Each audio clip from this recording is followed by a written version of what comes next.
The girl child is bedeviled with many challenges in Nigeria and Africa at large as a result of misogyny and sexism hovering over Africa. From families who see them as liabilities instead of assets to societies which neither appreciate nor develop their talents and abilities because of their gender, it is as if it is all about woes for them. They have over the years been ridiculed as feeble and most vulnerable to societal ills, ranging from rape, child labor, female genital mutilation, early marriage, trafficking, and they are as well denied full formal education, as many girls of school age do not have adequate access to education. In Nigeria, for instance, women and girls constitute 60% of the illiterate population, and their literacy rate remains around 8 points lower than that of the male.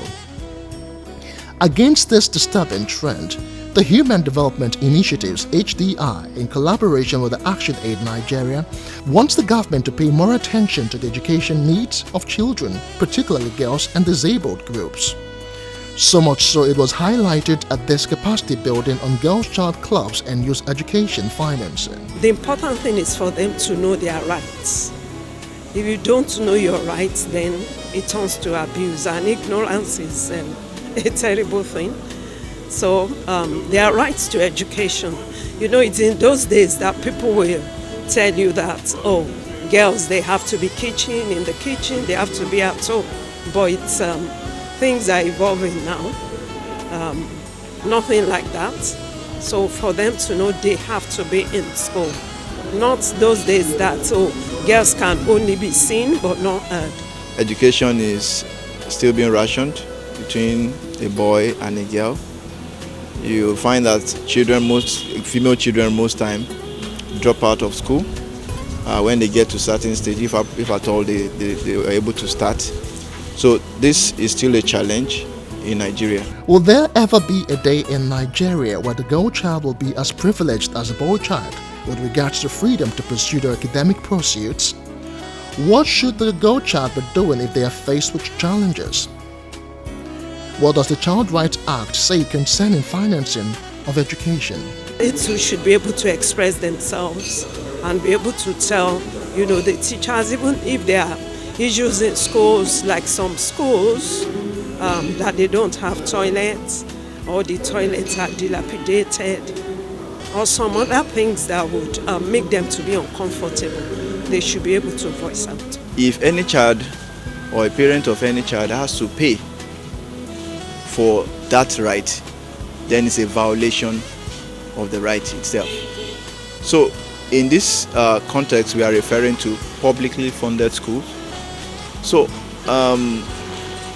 all public schools must be adequately funded in a way that all children have the benefit and the services they are created to deliver. So the idea of private school does not come in when we talk about right to education. What happens to a child or a family who cannot afford a private school?